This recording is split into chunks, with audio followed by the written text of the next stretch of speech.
मसूर की काश्त एक नकदावर फसल के तौर पर की जाती है। ये कम खर्च में तैयार होकर किसानों को अच्छी इनकम देती है। मसूर सर्दियों की फसल है। इसे गंदम के सीज़न में भी काश्त किया जाता है। इसकी काश्त किसानों को खुशहाल बनाती है। मसूर को मलके मसूर भी कहते हैं। अस्सलाम वालेकुम व्यूअर्स, हाशमी ऑर्गेनिक फार्मिंग में खुश आमदीद।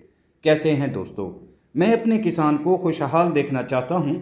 मैं इस काम में लगा हूँ। किसान भाइयों, आज की वीडियो मसूर की दाल की काश्त, शरह बीज, ज़मीन की तैयारी और पैदावार पर है। मसूर की काश्त पंजाब भर में की जा सकती है। ये एक मुनाफा बख्श फसल है जो कि सर्दियों की फसल है।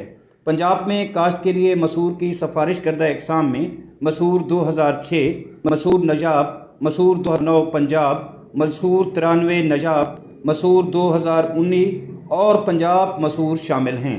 इसी तरह दोस्तों, अगर मसूर की दाल की काश्त के इलाकों की बात की जाए तो मसूर की काश्त का जो वक्त है वो पंजाब के तमाम इलाकों में हो सकती है। और अगर मसूर की दाल के मौजू तरीन वक्त पर बात की जाए तो मसूर की काश्त का वक्त पंजाब में 15 अक्टूबर से 10 नवंबर है।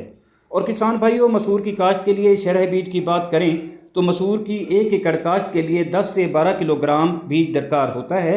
दूसरी फसलों की तरह मसूर की फसल पर भी बीमारियों का हमला होता है, लेकिन इस पर जो बीमारी शदीद हमला करती है वो काला तेला होता है। और इसलिए ज़रूरी है कि फ़सल का मुआयना करते रहें और जब भी काले तेले का अटैक नज़र आए माहिरीन से मशवरे से स्प्रे करें। और इसके अलावा मसूर की फसल झुलसाओ, मुरझाओ और कुंगी जैसे या जड़ गलने और तने और पत्तों के सड़न का शिकार भी होती है और उसका भी आपको स्प्रे करना पड़ेगा।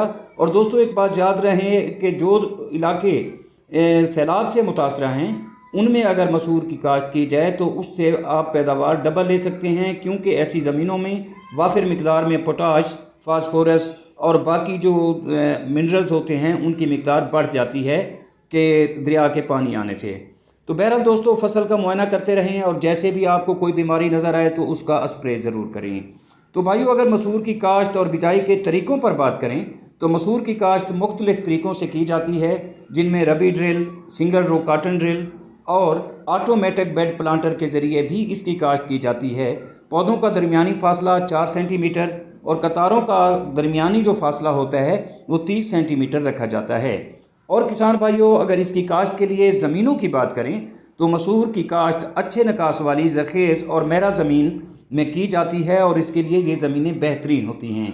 इस फसल की आप पाशियों पर बात करें तो काश्त के बाद जो पहला पानी फूल आने पर और दूसरा पानी टाट बनने पर दिया जाता है। इस तरह ये कम पानियों की फसल भी आप इसे कह सकते हैं। मसूर की दाल कम खर्च और कम पानियों में तैयार होने वाली फसल है। मसूर की बर्दाश्त का वक्त मार्च का आखिरी हफ्ता और अप्रैल के पहले हफ्ते तक है। फसल की कटाई सुबह सवेरे की जाती है ताकि टाट झड़ने का अंदेशा कम हो। और इसी तरह अगर मसूर की फसल की थ्रेशिंग की बात करें तो मसूर की थ्रेशिंग बजरिया हाथ या फिर थ्रेशर की जाली तब्दील करके आप इससे जो है थ्रेशिंग इसकी कर सकते हैं। बहरहाल दोस्तों, ये फसल हर लिहाज से एक मुनाफा बख्श फसल है। इसकी काश्त किसानों को खुशहाल बनाती है। उम्मीद करता हूँ कि आपको ये वीडियो नफ़ा पहुँचाएगी। वीडियो अच्छी लगे तो लाइक और शेयर ज़रूर कीजिएगा। और अगर आप दोस्त मेरे चैनल पर नए हैं तो चैनल को भी सब्सक्राइब कर दें। जल्द मिलते हैं किसी अगली वीडियो में। तब तक अल्लाह हाफ़िज़।